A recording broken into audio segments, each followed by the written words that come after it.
Bienvenue voyageurs dans la caravane de la Gitane sans filtre. Je suis ravie de vous retrouver pour votre horoscope qui couvrira la période du 14 au 29 mars 2025 pour votre signe solaire, lunaire ou ascendant. J'espère que vous allez bien. Cette vidéo fait suite à la pleine lune en Vierge qui est particulièrement intense. Alors je fais les horoscopes à partir de cartes dites de maisons égales où chaque secteur de votre thème fait exactement 30 degrés.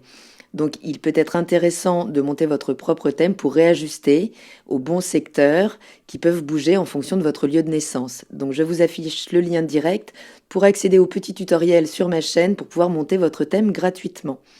Donc dans un premier temps, on va d'abord regarder justement quel axe impacte la pleine lune pour votre signe. Et dans un deuxième temps, nous verrons l'évolution de la lune qui va continuer de franchir les étapes signe par signe jusqu'à la prochaine nouvelle lune en bélier qui annoncera le printemps. Cette pleine lune est particulièrement puissante, c'est une éclipse. Ce sont des moments où il faut être vigilant à ne pas exercer une fascination trop importante concernant ces phénomènes qui peuvent s'avérer être des portails énergétiques importants. Faut-il encore en connaître la nature?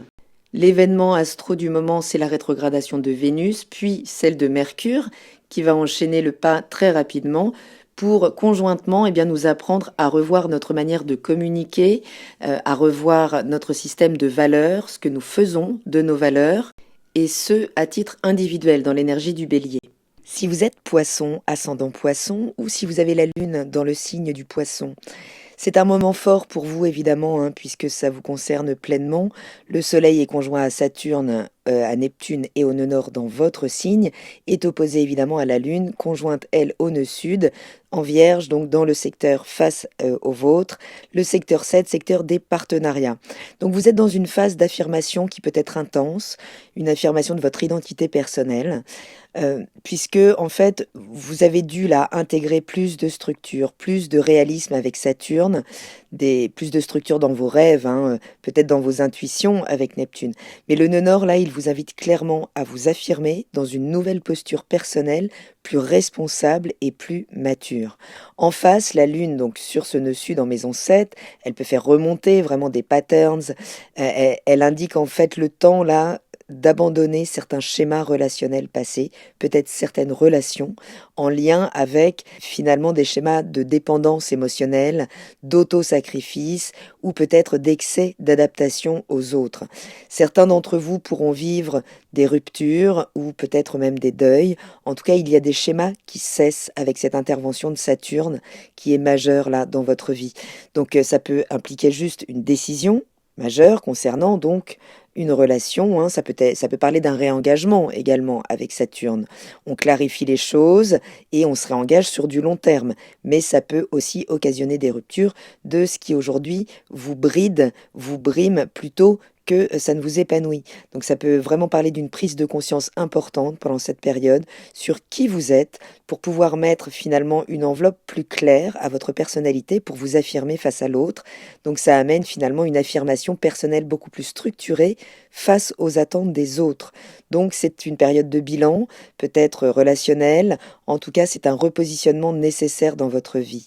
Pendant cette quinzaine, vous pourriez être challengé à assumer clairement vos choix sans compromis excessif, à finalement ne pas retourner dans certaines dynamiques de dépendance ou d'illusion relationnelle. Il sera important de cultiver l'authenticité, d'exprimer ouvertement vos besoins. Alors on va le voir, puisque Mercure va rétrograder, donc bien peser ces mots avant de les exprimer. En tout cas, vous démarrez un nouveau cycle pour pouvoir bâtir des relations plus saines, plus équilibrées. Uranus est en taureau dans votre secteur 3 et en aspect au Soleil et à Saturne et en aspect à la Lune également. Alors, Uranus est sextile, donc à la triple conjonction Soleil, Saturne, nœud nord et Neptune qui est dans le coin en poisson. Et tout ça vous donne la possibilité de prendre des décisions peut-être plus originales, de trouver des solutions peut-être inspirées, des solutions plus courageuses pour structurer justement votre identité. Uranus vous permet finalement de vous affranchir d'une forme de valeur qu'on aurait pu vous renvoyer, que votre environnement de proximité aurait pu vous renvoyer pour vous la réapproprier, cette image. Donc Uranus vient stimuler toujours des idées nouvelles, une parole peut-être plus originale, plus libérée, en tout cas une affirmation personnelle qui pourrait être très forte. Uranus, c'est quand même la planète de la rébellion.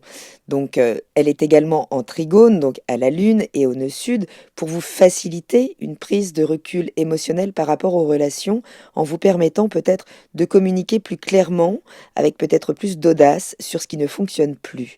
Donc l'idée c'est de garder votre calme pour avoir un maximum d'efficacité, hein. Uranus favorise vraiment la possibilité de transformer certaines relations, de rompre avec d'autres, et le tout sans crise violente, puisque c'est en harmonie donc avec la Lune. Donc ça peut amener effectivement des conversations là qui pourraient être révélatrices, qui vous permettraient peut-être de vous libérer de certains partenariats qui vous contraignent plus qu'ils vous servent. Ça peut vous permettre une nouvelle approche de votre manière de communiquer aussi, peut-être plus directe, plus audacieuse, mais ça peut vous apporter des opportunités de changements concrets, peut-être de déménagement, hein, ou dans des relations affectives ou professionnelles, parce que vous revoyez votre manière de communiquer. Donc c'est un bon moment là pour oser parler clairement, sans craindre de surprendre, de décevoir, en se soustrayant finalement au regard de l'autre. Profitez de cette énergie pour structurer votre expression personnelle et peut-être en innovant aussi, hein. Vous allez être soutenu dans une forme de lâcher-prise qui pourrait être plus simple, là, face à ce qui ne correspond plus à vos besoins réels, et pour pouvoir finalement entreprendre là les changements relationnels qui vous seront bénéfiques dans le temps, même si vous vous accrochiez encore au passé, là vous pourriez vraiment trouver plus de facilité à lâcher, à laisser partir, à laisser se dissoudre, ce qui finalement n'est déjà plus vraiment tangible dans votre vie. Mars est dans l'énergie du Cancer, dans votre secteur 5, en bel aspect aussi, hein, au Soleil et à Saturne, donc à votre signe. Et Mars, même si elle n'est pas très à l'aise dans l'énergie du Cancer, un petit peu chaotique, hein, cette action encore, mais elle vient quand même, cette planète, dynamiser votre créativité, peut-être ce qui vous passionne, peut-être vos relations romantiques aussi, ou la relation avec vos enfants. Ce trigone, il apporte un vrai soutien à vous affirmer aujourd'hui, et cette configuration, elle vous donne peut-être le courage nécessaire qui a pu vous faire défaut peut-être pour vous exprimer, pour créer, pour vous engager émotionnellement avec davantage d'assurance. Donc ça peut passer par une passion ou un projet créatif qui pourrait prendre de l'ampleur, là, dans lequel vous vous investissez davantage, peut-être la prise d'initiative dans une relation affective, à travers peut-être des déclarations ou des engagements audacieux. Et c'est en tout cas un encouragement à une dynamique plus saine dans la façon dont vous exprimez vos désirs et vos besoins personnels. Donc ne réprimez pas votre créativité ni vos élans amoureux, puisque ils sont puissants et bénéfiques là pendant cette période. Exprimez clairement vos désirs, vos intentions, si c'est dans des projets personnels. Profitez vraiment de cette force-là, de ce nouveau cycle, de détachement, hein, finalement, avant d'initier le prochain avec la nouvelle lune en bélier, où vous pourrez vraiment initier quelque chose de nouveau qui vous tient profondément à cœur. Je vous invite à prendre de quoi noter si vous souhaitez noter les temps forts de cette lune qui va continuer de progresser le long du zodiaque, donc de la Vierge jusqu'à l'énergie du Bélier pour former donc la prochaine nouvelle lune. Donc dès le lendemain de la pleine lune, le 15 mars, la lune entre dans l'énergie de la Balance, dans votre secteur 8, où elle est opposée à la planète qui la maîtrise, Vénus, qui rétrograde l'énergie du Bélier en face, dans votre secteur 2. La lune en maison 8, elle réveille toujours des émotions complexes. Elle invite à aller diguer plus en profondeur nos attachements, nos engagements financiers. Face à Vénus rétrograde, donc dans le secteur 2, il peut y avoir là une vraie tension entre vos besoins de sécurité personnelle immédiate et les obligations ou les attentes matérielles venant de l'extérieur, des dettes, des prêts, des finances communes. Donc vous pourriez là ressentir une insécurité ou une forme d'instabilité affective ou matérielle qui demande d'être clarifiée, surtout si vous êtes dans une phase de séparation ou de deuil, où évidemment les questions de séparation de biens ou d'héritage peuvent très vite entrer à l'ordre du jour. Donc ça peut parler d'une confrontation, d'un dialogue difficile autour d'une question financière donc commune. Ça peut amener des doutes aussi sur votre valeur personnelle dans une relation ou dans un partenariat. Il sera important de garder le cap pendant cette période sur ce qui est en train de se définir, puisque Saturne vous aide vraiment à définir votre position dans la relation. Donc là, c'est le moment de tenir bon quand même, puisque vous pourriez vivre le retour aussi d'une ancienne situation, hein, donc dans le cadre des finances partagées toujours, ou de vos biens, de ce que vous valez. En tout cas, cette tension-là, cette remise en question intérieure, eh bien, elle demande à être approfondie maintenant. N'agissez pas dans la précipitation, c'est un moment pour diguer, vraiment, pour comprendre les choses en profondeur. Donc tout ce qui va concerner les finances, les relations profondes, là, demande à être exploré donc plus largement. Clarifiez vraiment en fait vos besoins et ce que vous êtes réellement prêt à donner. Ne cédez pas à la pression extérieure qui pourrait venir vous challenger un peu, puisque je vous le dis, il faudra garder le cap, recentrez-vous sur votre propre sentiment de sécurité intérieure. Le 16 mars, Mercure entame sa rétrogradation aussi, donc dans l'énergie du Bélier, où elle va rejoindre Vénus. Et cette double rétrogradation, dans le secteur de vos biens, de vos possessions, de vos valeurs, elle vient intensifier ces questions. Elle vient, vous faire réfléchir, revenir sur ce qui vous sécurise réellement, matériellement, sur vos ressources personnelles, vos valeurs intérieures. Donc ce sera important de revisiter pendant toute cette période, de repenser, de revoir votre manière de gérer vos biens, ce que vous valez, votre argent, vos compétences. Donc la période, elle peut être marquée par des malentendus là, financiers, des erreurs aussi, des retours sur des dossiers, des choses qu'il s'agirait d'approfondir avant de signer. En tout cas, il peut y avoir des erreurs, des retards là dans des transactions financières, administratives qui vont demander donc cet ajustement aussi, hein, vraiment pendant cette période de 15 jours. N'hésitez pas à revenir là, à approfondir les choses. Si vous avez oublié une dette, c'est maintenant qu'il faudra traiter vraiment ce que vous avez laissé de côté. Soyez méticuleux dans vos comptes, contrats, dépenses. Il s'agit vraiment de lire les petites lignes là dans le texte, hein, pendant ces périodes de rétrogradation. Évitez absolument les achats impulsifs ou non réfléchis durant cette période que vous pourriez regretter par la suite. Profitez-en par contre pour faire un bilan précis de vos ressources et définir clairement vos priorités matérielles. Le 17 mars, la Lune entre en Scorpion dans votre secteur 9, où elle réactive Pluton qui est en Verseau dans votre secteur 12. La Lune en maison 9, elle vient amplifier vos besoins d'expansion, de liberté intérieure, mais aussi de sens profond. Elle vous reconnecte à vos croyances là. Pluton activé en maison 12 vient intensifier ce qui doit être transformé là dans des émotions enfouies, dans peut-être des peurs inconscientes qui pourraient venir limiter votre expansion dans le cadre de vos croyances. Vous pourriez donc être poussé là pendant ces 2 jours à remettre en question, à interroger en tout cas vos croyances pour faire le tri entre celles qui vous limitent, celles qui sont coincées dans vos schémas inconscients, puisque vous pourriez vivre peut-être des révélations importantes, que ce soit à travers une prise de conscience, un rêve, une intuition, là, vous pourriez connecter un blocage émotionnel profond. Donc derrière ce désir intense d'évasion ou d'apprentissage ou de règlement administratif, attention, vous serez amené à surmonter peut-être un malaise plus profond qu'il n'en a l'air, mais traiter aussi une forme d'angoisse que vous trimballez depuis longtemps. Donc c'est vraiment le bon moment là pour introspecter, aller en profondeur, faire attaquer peut-être un travail psychologique de fond pour cesser de fuir les émotions inconfortables. Et là, ce sera intéressant de les confronter, d'y mettre de la lucidité, d'utiliser la Saturne, qui est votre partenaire quand même, hein, pour identifier peut-être clairement les croyances donc qui viennent finalement être utiles hein, quand vous en avez besoin, ou plutôt vous mettre des freins et peut-être remplacer ces croyances par une vision plus ouverte, plus confiante aussi. Le 19 mars, la Lune entre dans l'énergie du Sagittaire dans votre secteur 10 où elle réactive Jupiter en Gémeaux dans votre secteur de la famille, du foyer, du lieu de vie, de la sécurité émotionnelle. Cette Lune, elle vient mettre en lumière vos ambitions professionnelles, votre rôle social, tandis que Jupiter en maison 4 vient amplifier les questions domestiques, familiales. Et cette config, elle va la révéler peut-être la tension à dépasser entre votre désir de réussir, de vraiment entreprendre pour votre réussite individuelle, sociale, évoluer professionnellement et gérer les besoins de la famille, du foyer, des racines. Donc ça peut parler d'une opportunité professionnelle majeure, mais qui va exiger un réajustement dans votre vie privée. Ça peut être juste une prise de conscience de l'impact de votre travail sur votre foyer, la nécessité de mieux équilibrer de toute façon ces domaines. Ça peut parler aussi, faire remonter un conflit ou un dialogue nécessaire là avec un membre de la famille concernant la gestion de vos responsabilités, peut-être vos choix professionnels. Ce sera important de clarifier, de mettre des limites, de cesser de sacrifier justement vos ambitions individuelles personnelles, ni votre vie familiale. Mais il y a un équilibre constructif et équitable à trouver dans cet axe. Donc, essayez de communiquer ouvertement pour éviter des frustrations inutiles.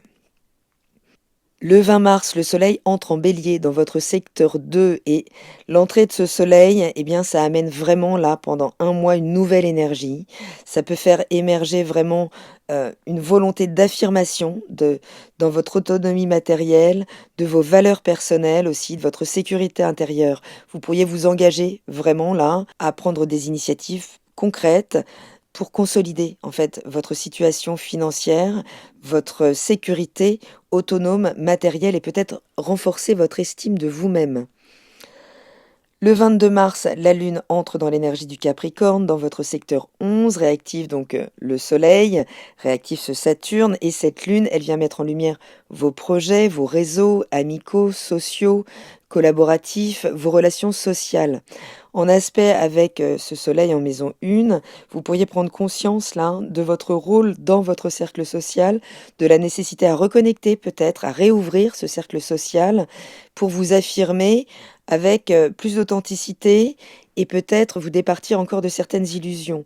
Donc l'idée, ce sera d'éviter peut-être de vous conformer à des attentes qui ne vous correspondent pas vraiment, de faire le tri, là, dans vos relations, de privilégier celles qui viennent respecter votre identité véritable, qui finalement partagent votre système de valeurs, pour pouvoir ici aussi vous affirmer calmement, mais avec la fermeté, donc, de Saturne.